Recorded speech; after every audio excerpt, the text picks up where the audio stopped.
welcome to episode 119 of It Was a Movie. I'm Colin. This is Niall. Yeah, it's so random. Just it's 117 episodes of introducing it in a different way, but here we are. We just watched Being John Malkovich from 1999. It's random movie 342 on Metacritic's all-time movie list. It was released in 1999. It's got a runtime of 1 hour and 52 minutes. Directed by Spike Jonze.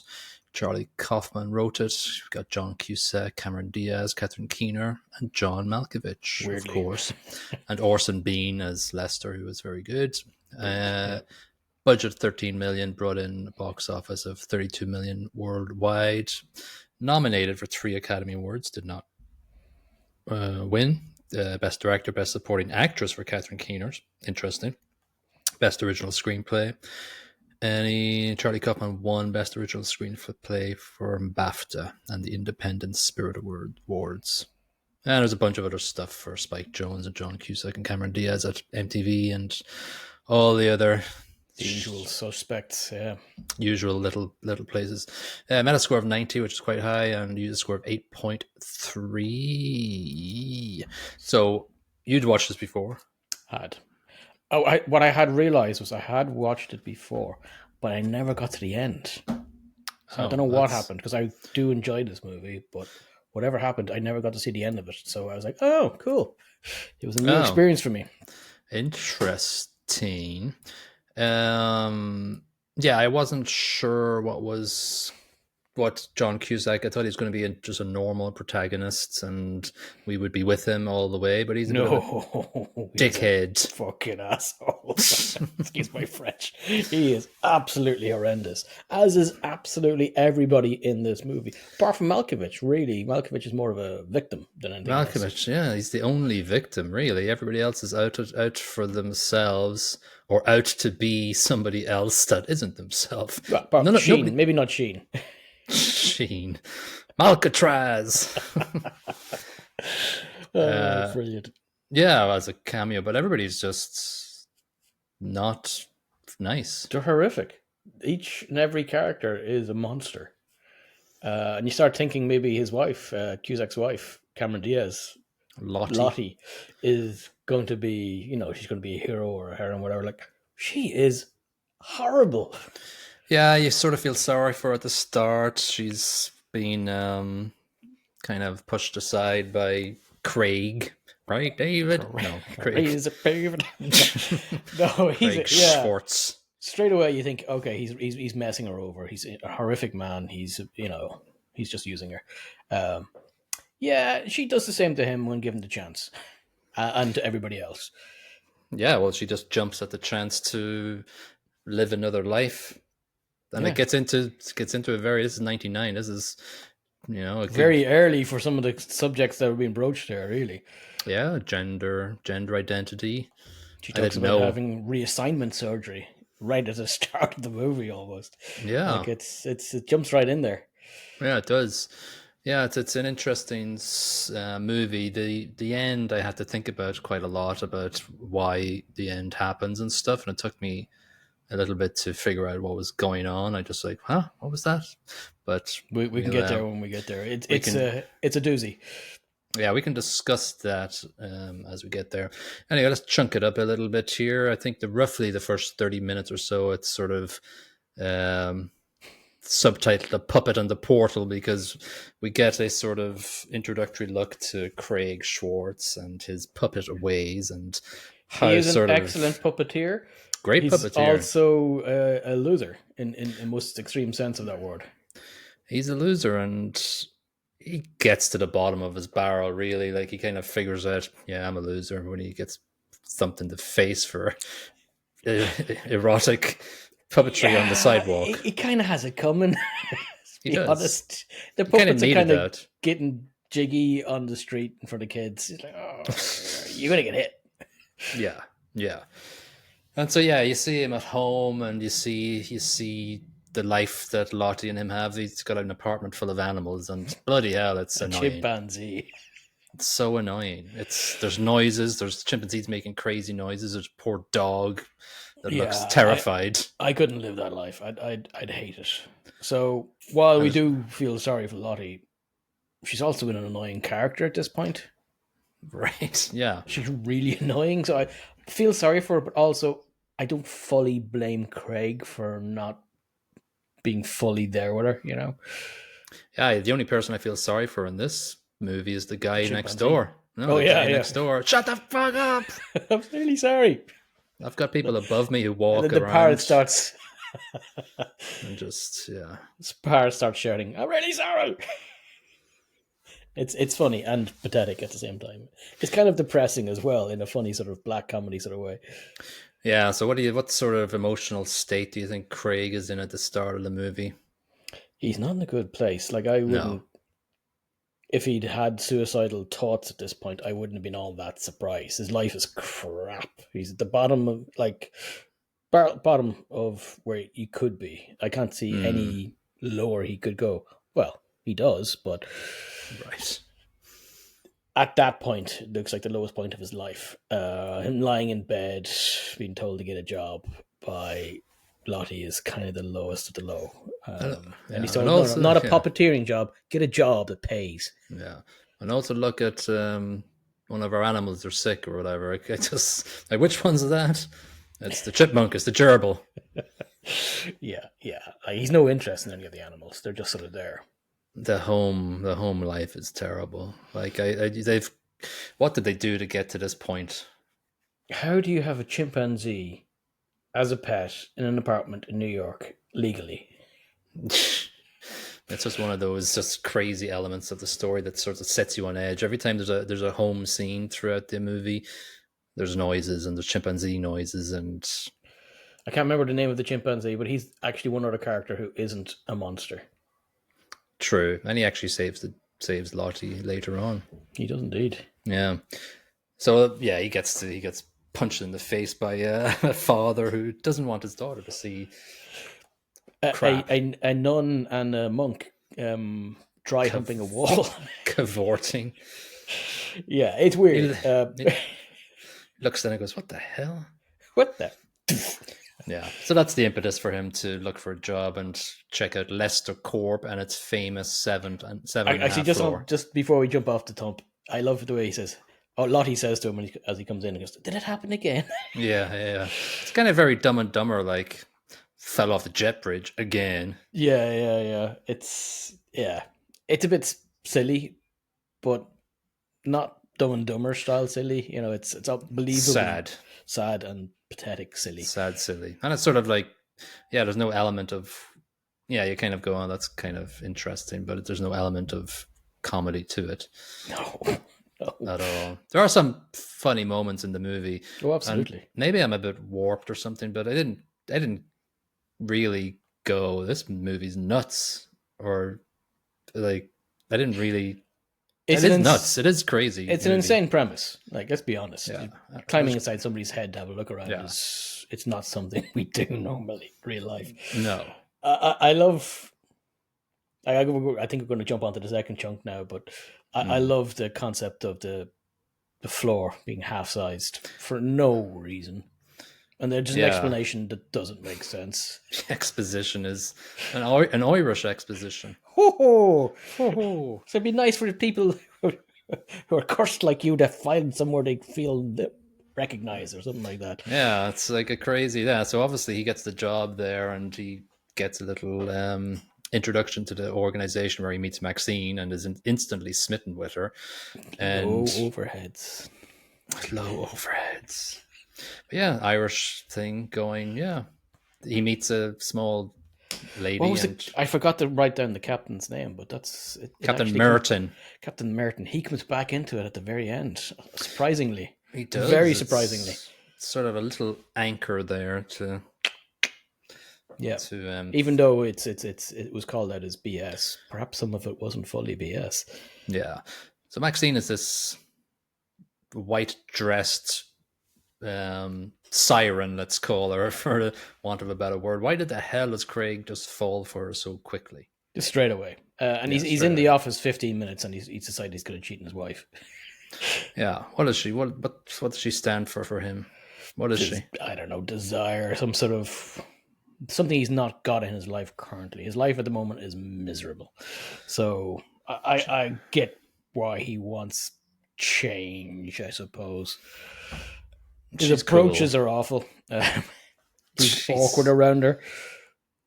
He's weird around her. But she's awful back to him, though, in a different sense. She's just a mean person throughout the entire movie and not likable She's whatsoever. a horrific person. Like, she's wonderfully played. Yeah. The character is just an asshole. Yeah. It's great. Yeah, it just adds another element of assholery to the entire... I love, before that happens, though, the secretary to Mr. Lester, who has a hearing issue or something like that, is a complete... Even though she's got a hearing issue, she's also an asshole. Yeah. Everybody is... It's like an episode of Curb Your Enthusiasm or something. It's... Where everybody's just a jerk. Yeah, but there is no protagonist, really. No, there's nobody to shout for in this. That you do it. I don't like anybody, and even Malkovich is kind of unlikable as well. Kind of is. No, he is a victim, but he's still unlikable. I guess he's what's he do? He goes to his fridge. And we're going to that in a second, but yeah, his life isn't all that interesting. No. I don't think he's an asshole. Actually, I just think he's taken advantage of. He's Malkovich. Like in that first chunk, that sort of like whole sort of, okay, we haven't even found the portal yet, but like that first chunk where we set up Craig's life and Lottie's life, and then we meet Maxine. What sort of tone are you seeing from the movie? Is it like quirky comedy with not really, or is it, do you sense something darker? Is there like a Severance type vibe to this? Absolutely. It does feel like uncanny valley sort of style to the universe. It's like the place where we live, but it's not. It's a bit darker, it's a bit drabber, and then the usage of the 7.5 floor is just beautifully weird. Yeah, but like it looks so bizarre and so unreal, but there's reality behind it. It actually exists. And like, but people are just crouched down. There's a lot of claustrophobic elements to it. It's very sort of uncomfortable it's for pointedly everybody. Done. Like, it's absolutely pointedly done. That's not a mistake. That's there to make you feel uncomfortable. That's possibly there to show how uncomfortable Craig feels in his current existence. It feels like he doesn't fit. So he doesn't fit the 7.5 floor. It's very clever of you. That's a nice one. Thank you. I'm here all week. Well done. Yes. So he's there. He's working now. He's got a job, but he's infatuated already on day one with Maxine. I think the next chunk would be to chunkify it into the first portal visit and then Lottie's first portal experience as well. So he finds a portal in the Malkovich's brain, basically. Yeah, he's shifting through some files and he drops a file behind a cabinet. And behind that cabinet, lo and behold, is a strange little door. Fun fact about that strange little door. I was at John Malkovich's hotel in Cardiff. He owns a hotel? In Cardiff, in Wales. And there's two ways to get to the stairs. You can go in through the main entrance, or you can go in through the back entrance, and there's a little tiny door. Really? And you open up the little tiny door and you squeeze in, and there's a 12-foot poster or a portrait of John Malkovich staring down at you as you crawl out of the hole. It's amazing. I love it. I don't know if it's still there, but it was. I just watched the movie as well the first time round, and it was like, yes, I'm all in for this. What are you doing, Malkovich? I don't know. I love it. Damn. The fact that he even owns a hotel in Cardiff is just mad enough already. Yeah, that's kind of weird. I think he's done a lot of theatre in England and Wales, maybe. Yeah, he likes to tread the boards. Yeah. Yeah, so the whole sort of, I don't know, maybe in 2025, I've seen a lot of weird shit, weird movies, weird real internet videos. And, the innovation of seeing through John Malkovich's eyes is weird, but it's fine for me. I don't... Yeah, I roll it back 26 years, so you might find it a bit weirder, I guess. I think we've been a bit desensitized to the concept of weird. Yeah, I don't even know what would disarm me really as being weird anymore. But I do note it as being an innovative Oh yeah, story and it storytelling. is unique. Like it definitely is a unique movie. Yeah, for Kaufman likes his sure. unique. Yeah. So I like the way when I just like the mechanism that they get chucked out onto Jersey Turnpike at the end. It's like being spat out Yeah, after by the 15 minutes. universe. Yeah, it's completely random, the location, Yeah, it's and great. the fact that they come out disheveled and muddy as well is just wonderful. Yeah, that tunnel is just so muddy, and then you get to a point where you slip, and then that's when you get sucked in. Yeah, I love that he went in with a plank, and he points it out later on. What the hell is happening? What's going on? It's metaphysical. What's going on? Ooh, I went in with a plank. Where is the plank? Is it still in John Malkovich's head? I don't know. Well, at the end, the last time he falls out of him, he has the plank. He's plank in hand. Yeah, Yeah, that's he knew he was properly out at that it's point. one hell of a plank. So interestingly, so he tells Lottie about the whole thing, and I was surprised by that actually. I yeah, thought so he was was going I. because just before that he tells Maxine first, and Maxine tells him to sod off, but then she calls him back pretty much straight away and says, "We can make money out of this." Yeah, it's the whole JM Inc., isn't it? JM, JM yeah. Inc. But then he straight away tells Lottie, which I thought was very surprised because I thought he'd keep it secret. Yeah, I thought It he'd felt want like the it. sort of thing he'd keep secret because of Maxine.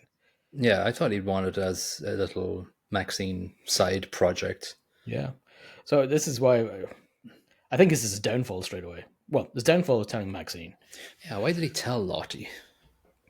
Yeah, it doesn't work out for him, but it helps the story progress, I guess. Well, yeah, no, it definitely helps the story, but I just wonder what the reasoning behind him telling Lottie is. It's sort of I think at this point he interesting. still thinks of himself as a good man.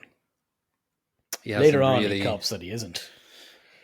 He's only been in Malkovich's brain once. He's seen it as a money opportunity. He hasn't really seen it much as anything else other than a project to get closer to Maxine. Exactly. There's no sort of.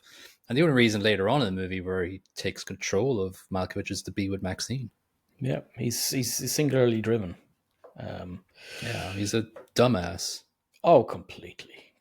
He has no self worth within himself other than he can get from either furthering his career as a puppeteer or from being with Maxine. Yeah. So yeah, Lottie goes in, and this is where she gets euphoric from it. Is really Oh, she liked it. she likes What is she it? Well, likes what's happening? He's having a shower. yes, and she's obviously Yeah, feeling himself as yeah. He's just herself. washing himself, and she's like, "Ooh, me Yeah, likey." she is so excited by it and wants to go back in. She's just Straight back in. Yeah, instantly yeah. addicted to it. She straight away thinks maybe I'd like to be a bloke. Yeah, so like it's completely different from Craig's. Craig's first experience is Well, he's not he's gonna say freaked maybe out I'd by like to be a it. bloke. Already has No, one, so his identity is okay regarding gender. Maybe he doesn't want to be himself because he's a loser. he doesn't. Weirdly, he doesn't want to be Malkovich at this point. The only No, the catalyst for that for him is Maxine. right. Whereas Lottie straight away goes, "Yeah, I hate who I am. Everything about me is crap. I want to be Malkovich." Yeah, but we don't even see any of that before this, so it sort of comes as a bit of a surprise. I wonder, could we have had a little bit of something before this? This is maybe roughly 30 to 45 minutes into Yeah, the well, I movie. think that comes as a shock to her as well, though. I think that was kind of what they were going for No, because it she comes. doesn't cop that she has any sort of gender issues Mm, until she comes out of a man from the New Jersey Turnpike. yeah, exactly. So this is the sort of kind of, I guess it's the start of the triangle, the weird triangle or quadrangle, rectangle. It's a weird amorphous, multi-shaped blob of weirdness that keeps changing. Yeah, so they the next chunk of the movie sees them basically charging people to be To John be John Malkovich for 50 Malkovich, and minutes, and they love that's a it. pretty good earner. Like 200 quid for 15 minutes. That's 800 quid an hour. Yeah, but then we get complicated because Lottie goes in as Malkovich, and Malkovich is with Maxine, and Maxine sees Lottie inside. Yeah. And So Maxine doesn't both of them, care for John Lottie in the real Malkovich. world, or Yeah, so Lottie in the real world. she doesn't like John Malkovich, No, but she doesn't like Lottie no. physically. But if you put them together, she's like, "Ooh, I like this." Isn't it weird? It's just a sort of a. She's just a weird person Lottie. that doesn't know what she wants. No, Maxine just not knowing. Yeah, the fact that she needs two people to love her at the same time is what she was getting off on. Yeah, It's weird because she finds Malkovich unattractive unless there's a lady driving him. yeah, and she sort of thinks she sees Lottie through it, and actually calls him Lottie. What did you call me? Is that okay? Do you mind? No, it's okay. Let's go with it. Yeah, I love Sheen's reaction to that line later on. Yeah. Yeah, so I don't know. Like, I guess obviously there are ethical. Oh, fucking hell, are there? Many ethical dilemmas in each scene of this movie. Yeah, it's a quagmire of horrible people making horrible ethical choices. Yeah, it's like it's always sunny in Philadelphia as well. Like, nobody is nice in that. No, and even the nice guy at the start who gives him the job. Oh, he's not a nice guy. Lester, very well acted. He's absolutely brilliant with his characters. He's a monster. He's just as bad as the rest of them. Yeah, he's possibly like he's sort of like a malevolent Star Trek monster who just does stuff without questioning it, just like does bad stuff. Yep. Like in one episode of Star Trek, you'll come across a monster or alien that will do something horrible to people and not think twice about it. They sort of comes across an uncaring entity that just does what he feels like doing. That's that's basically Mr. Lester. Lovely guy. Yeah. I think everything's ramping up. It's crazy. It's at this point in the movie, it's just Craig is going nuts. He doesn't want Lottie going into Malkovich anymore, so he chucks her into a monkey. He locks her in with the monkey in the cage. Monkey cage. Puts a gag on her, and it's like, all right, not having any more of that. I'm going to offer a date with Maxine. Yeah, I'll take place. Yeah, exactly. I'll take the place of and see. But then that's the thing. Maxine's such a horrible person. She's like, doesn't see any difference. Well, she doesn't cop it at first. And then when she cops it, she's like, yeah, whatever. Yeah, I'll take I'll roll Craig with it. now. Yeah, I'll take Craig as Malkovich. I'm getting the same vibe. It's two people looking at me. That's what I really like. Yeah, so she's horrific. Yeah. She was bad before this. Now she's horrific.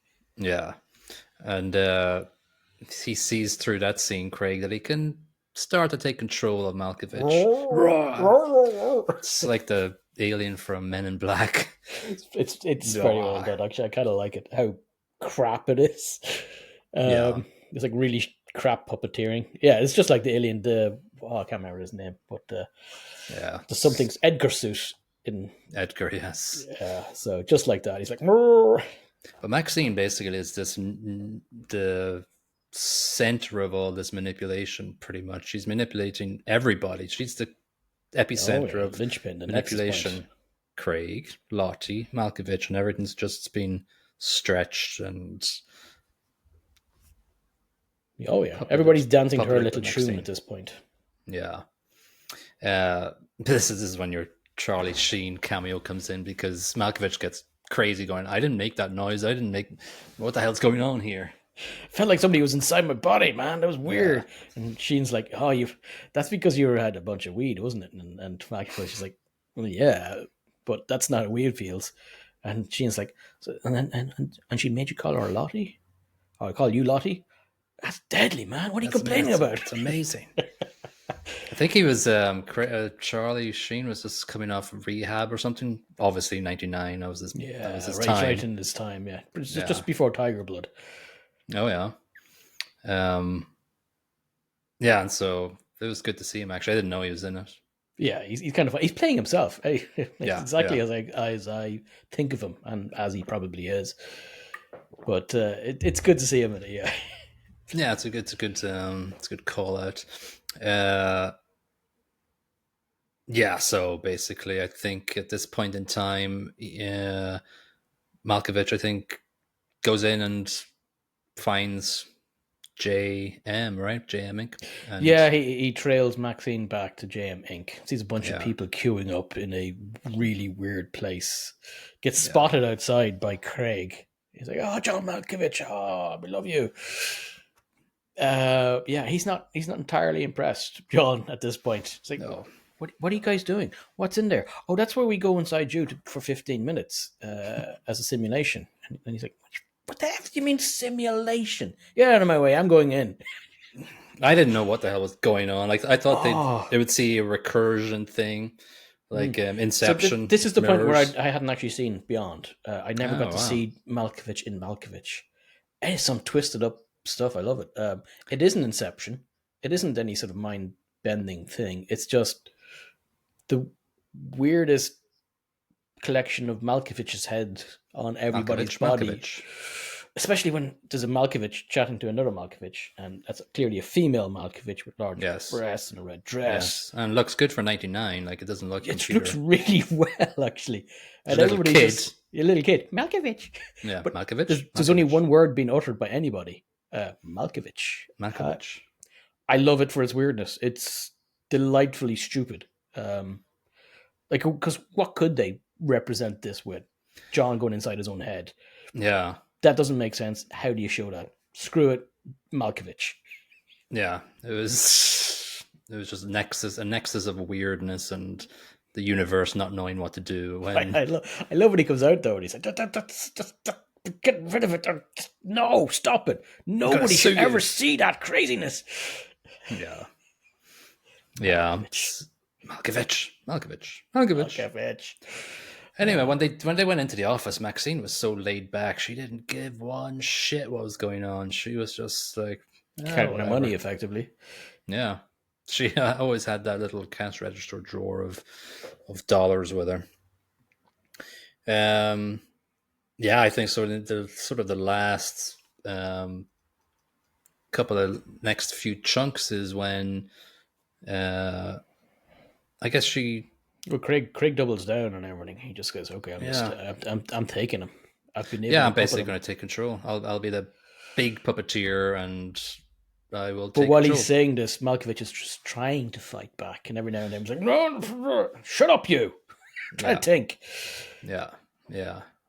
And so at this point in time, the monkey lets Lottie escape, and she goes to Lester, the boss here, and Lester basically gives us a massive exposition of it's a what's bit of a going twist. on. Yeah, he's fully aware of what's going on. He's just not aware the lads are driving Malkovich at the moment.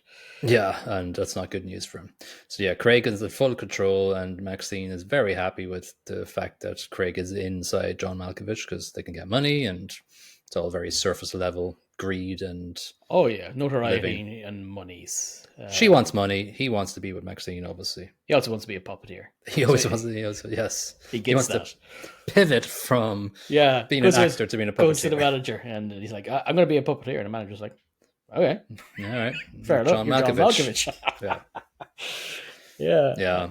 It's great. So it's a great scene. Yeah, the exposition from Lester is that he's Captain Morton from whatever the 1800s, he's been whatever, driving bodies for a while now. Yeah, he just basically hops from body to body, and then the next one is John Malkovich, but it has to be on his 44th birthday at the strike of 12. Primed or ripe, I think is the word he uses. He's ripe for the picking. Yeah.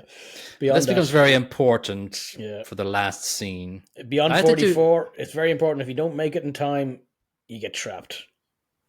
Yeah. Also, I don't know, I'm going to have to theorize with you about the last scene of the movie, because I don't know what's canon and what's real and what's not. But so that's the exposition we have, and so there's this sort of like time crunch now, and I think we jump 8 months ahead or something. Yep. So Malkovich is taking over the world with puppetry, and we get all these cameos of Sean Penn and everybody going, "Yeah, this is fucking amazing. Maybe I'll do it. This sounds amazing. Yeah, I'm going to be a puppet as well." And so Maxine's pregnant, and so, but then we see. She's not even paying attention. 9 months pregnant almost at this point. Yeah. She's not paying attention to him in this 8 months ahead. She's looking at a doll of Lottie. So she's got this She misses connection now. she misses Lottie. So she got all Yeah. she got all she ever wanted in life. She misses And Lottie inside Malkovich, yeah. I think. That's Because my understanding as well. yeah, because later on she says, it's your kid. It happened when you were inside Malkovich.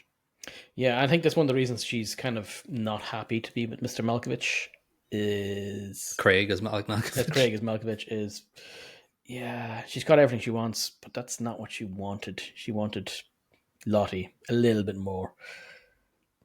She's an asshole. She didn't know what she wanted. She's basically just going from very quick bursts of dopamine rushes to the next rush, and then 8 months of boredom with Craig as Malkovich, I guess. She kind of started shunning the limelight and stuff. Makes the end scene a little bit confusing because she seems to stick it out with Lottie. Yeah, Lottie as Lottie. Yeah. Yeah, it's sort of a weird character arc, and it just makes her... She grows as a character, maybe. I don't know. She's the only one that does. The rest of them are all monsters, I guess, the whole way through and stay that way. I think Maxine well, that's 9 years later, though, at the end of the movie, isn't it? Yeah, so you can change in 9 years. I guess she went through a phase of wanting everybody and everything. Everything all at once. Yeah. Yeah, so we get to the point where Lester... On the 43rd year and 355 days waiting. Yeah, trying to blackmail him out. Yeah, so they kidnap Maxine to get Craig as Malkovich, to get out of the body because we need to get in there to continue our everlasting life. And so he does. And they all... Malkovich thinks he's free. He's like, oh, I'm back. Free for about 15 seconds. And the 20 old people just crawl through the tunnel. Right? Plonk. Just in time. Just in time.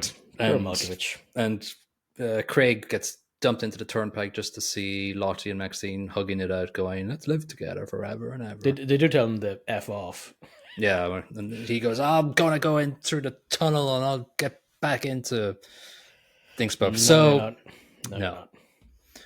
So I think we have the next jump at the end, and it's 9 months later, and Maxine has had her daughter, and it's at the swimming pool, and she's whatever.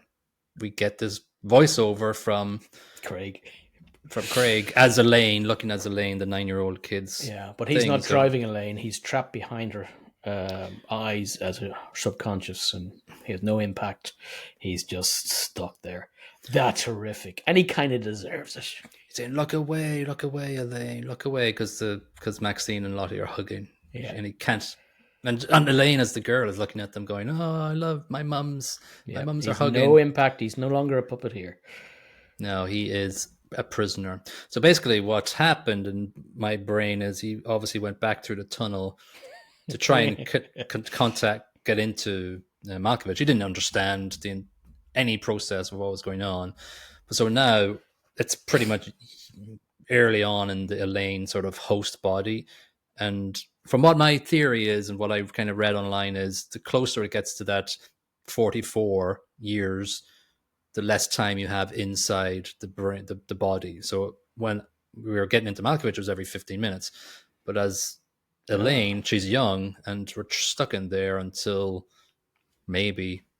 See, I've got a different theory. Go on, tell me the theory. And it's because of something Mr. Lester said, or Captain What's-His-Face.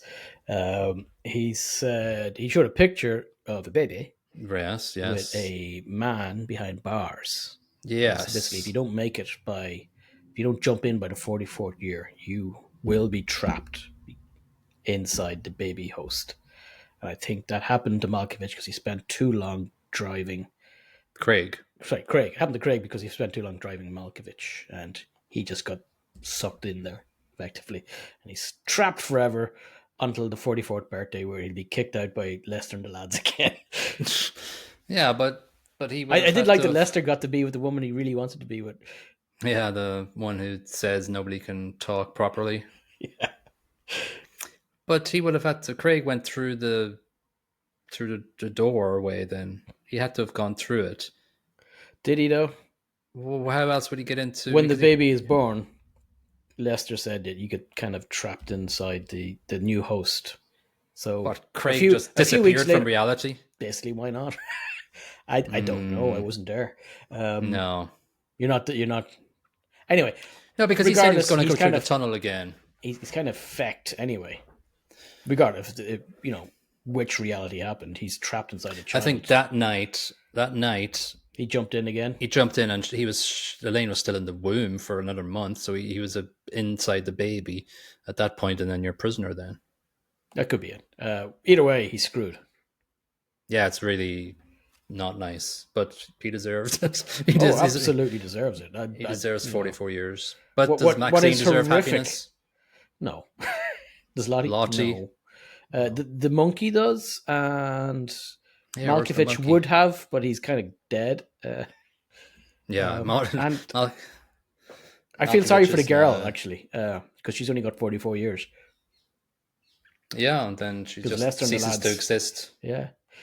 So he's the biggest monster of all of this. That's an horrific thing to keep doing over and over again. There's a hierarchy of monsters in this movie. Yeah, and Lester's at the top. Or Captain Birdseye. Or Captain Merton.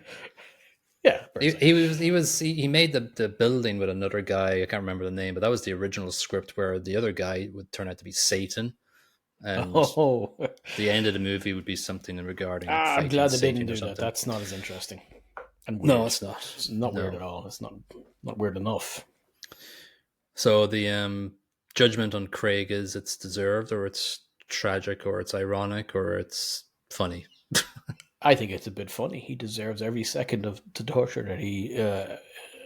How long was he? He was driving Malkovich for about a year just to be with somebody, and he was doing horrific things. So everybody's. He's a second place asshole after Mr. Lester. Yeah. Maxine's close behind. Lottie maybe after that. Yeah. And then the only person I like is the monkey. The dog I felt sorry for. He was just when they put down the monkey onto the floor, the monkey started hitting the dog. It's like the poor dog. He never hurt anybody. He's just a dog. Leave him alone. Yeah. So all of this is all around puppetry and puppeteering and controlling each other and manipulation. Yeah. It felt longer than Inception. I just was like, bloody hell, how long is this movie? It's sort of, I think the last chunk dragged a little bit for me, even though shit was still happening. It just was a little bit dragged. I think Craig as Malkovich and doing the puppeteering was quite interesting. It was showing real celebrities and stuff, but I just felt a little dragged at the end. I wasn't like, I don't want this to end. I fully agree. It could have ended about 10 minutes earlier, and it would have been a better movie for it. Yeah. It kind of it finishes up because it needs to finish, type thing. Not because it's got an amazing ending. The ending's kind of weak in comparison to the rest of the movie, I guess is what I'm trying to say. Yeah, I don't know if it makes sense with Maxine and Lottie getting together, but I guess it's just another complexity to their relationship that it just ends up like that, and that's another weird choice, I guess. Listen, I'm not going to complain about the weirdness. The weirdness is... No, it's good. Awesome. Yeah. Doesn't really have a lot of bad reviews on Tinternet. The least amount is Mike Clark in USA Today gave it 63. The story keeps reinventing itself. Some of the later plot twists are among the funniest, but a little goes a long way at 112 minutes, maybe 25 minutes more than the sporadically pointed conceit really needs. Fair enough. So you were right there. And then the top one, I wonder, is Roger Ebert alive? Yeah, I'm guessing he would be. Roger Ebert, 100, Chicago Sun-Times. Either Being John Malkovich gets nominated for Best Picture, or the members of the Academy need portals into their brains. Where did all go? Malkovich. I didn't rate it yet. I wrote it down on a piece of paper, and my keyboard's on top of the piece of paper. I'm not going to bother looking at the paper. I'm going to re-rate it. Use your own brain, or are you being controlled by I'm being somebody else? puppeteered at this present moment by Charlie Sheen. He's By telling the me to get Cookie a load Monster. of cocaine. Yeah, let's just do this thing. Okay, plot, then go for it. I'm gonna have to decide. While Plot, you I tell love. me. I love the weirdness of Yeah, it all. that's good. I'm going to go to 4.5. I love the uniqueness, the abstract nature. There's layers to this shizzle. Yeah, if you can come up with a unique plot in this day and age, and as unique as this is, you got to be loved for it. Yeah, I'm gonna give it 4. Just personal preference. I'd say it's very good. It didn't connect with my synapses enough to give it any more than that. It's just personal preference, I guess. But still very good. Acting 4.25.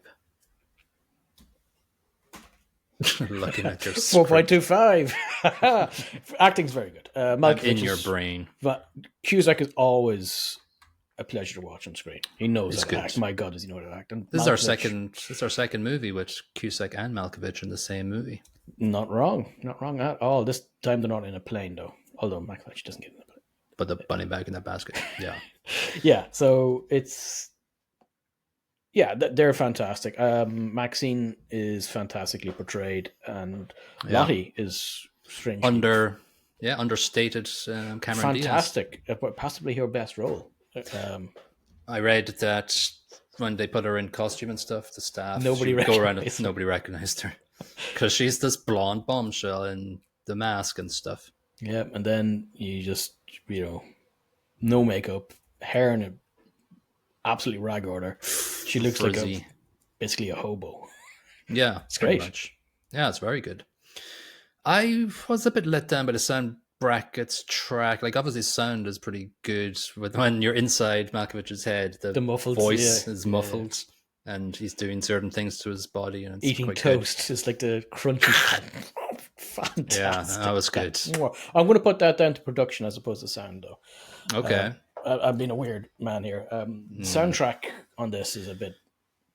The Bjork thing at the end kind of fit. Bjork, yeah. But I don't remember the music. I don't remember music throughout the movie. That's my point. There isn't really any, so... Which is weird because Spike Jonze is known for movie music videos. Isn't he? So I have to shout out Weapon of Choice music video with Christopher Walken dancing through the hotel. Amazing video. Amazing piece of cinematography. Not cinematography, but amazing music video. It's just nuts. So good. Christopher Walken. So I'm going to give it 2.5, unfortunately, just because it wasn't memorable for me. I give it a 3 because I don't want this movie to get marked out too much. Yeah, well, I'm gonna give it a nice little production here. I'm gonna give for production 4.5 because I just think every production choice to tell the story was done well. There's never any point where I went, doesn't look good. Yeah, I think Google. Oh yeah, I give it 4. Would you believe? I'm bringing up the 4.25. Just talking about Malkovich eating the toast there has made me happy again. So it's a fantastic scene. It's one of the opening scenes. I think that's the first time he's in his head, isn't it? That's right. He's chomping on some toast and drinking coffee, and he goes and washes the dishes. I love it. I love the noise, and I love how you're looking through his eyes. How it's done. Beautiful. Yeah, it was really good. Yeah, gorgeous. Yeah. Well, that was a good movie from the 90s that I think I had the poster of it up on my wall. I went through a phase of buying Empire magazine and Total Film and just... Even though you'd never seen it. Never seen it. I put up so much things up on my wall just to... You might have hated it, but you had the poster up on the wall. Yeah, maybe I did. Maybe that's actually too late, 99. I think I had my movie poster phase, maybe 96 or 7, maybe. Yeah, anyway. Everybody had a Tarantino poster up on the wall at the very least. Oh, Pulp Fiction for sure. Yeah, absolutely. I think I had as well. Whereas when I was a student, that's about the only thing I had on the wall. Yeah. Freshers Week, bought a poster because I'm cool now. Tarantino. Yeah. All right, so let's Malkovich. Okay, Malkovich. All right, next episode is 120. We are changing it up. We're not going to do any more recaps because the analysis and analytics of them show that nobody really gives a Nobody shit. cares. We've put so much time into our 1 to 100 episode, and that's our least watch. It is long, but I put even bloody movie clips into that one, but wasn't good. Not worth the effort if nobody really wants to hear us. And to be honest with you, going through the 10 movies was a little bit repetitive. I thought in my brain, I couldn't really think of anything new to do. And we went through a lot of brainstorming to think about how we can make it different and can we give awards to the movies, blah, blah, blah. But I think we just want to watch movies, to be honest with you. We want to watch movies that we haven't watched. So for this 120, we kind of got together and we looked at the top couple of hundred movies before we found one that both of us had never seen before and we want to see. So we've chosen Grave of the Fireflies from 1988. A young boy and his little sister struggle to survive in Japan during World War II. Now, this movie comes up constantly. No, it comes up constantly on Reddit threads about which movies destroyed you emotionally. So let's see how emotionally fragile we are. No, this isn't a Studio Ghibli or anything like that. It's just a... I don't believe so. Like the director did. No, he didn't do. He's involved with Hayao Miyazaki and The Heron, but he wasn't. I don't think he's got anything to do with. No, I don't think he's Ghibli adjacent. Yeah, he's in the music department of Kiki's Delivery Service, and he's producer of Castle in the Sky. Oh wow, okay. It's effectively a Ghibli movie, then, I suppose. Yeah, I think he's an offshoot and probably tried something different. But let's educate ourselves on Isao Takahata before next week's episode, so we can actually know what we're talking about. You're going to expect 20 minutes trying to teach me how to pronounce his name. Always the same weight on all syllables. That's all you need to know. It's crazy. It's got a Metascore of 94 and a user score of 9.0. So it's up there with whatever is good. So yeah, so that'll be episode 120. Join us for that sob fest. Yeah. Two old grown men cry about a cartoon. Cartoons. Well, let's see what happens. Okay, we'll see you in episode 120. Goodbye. Ciao.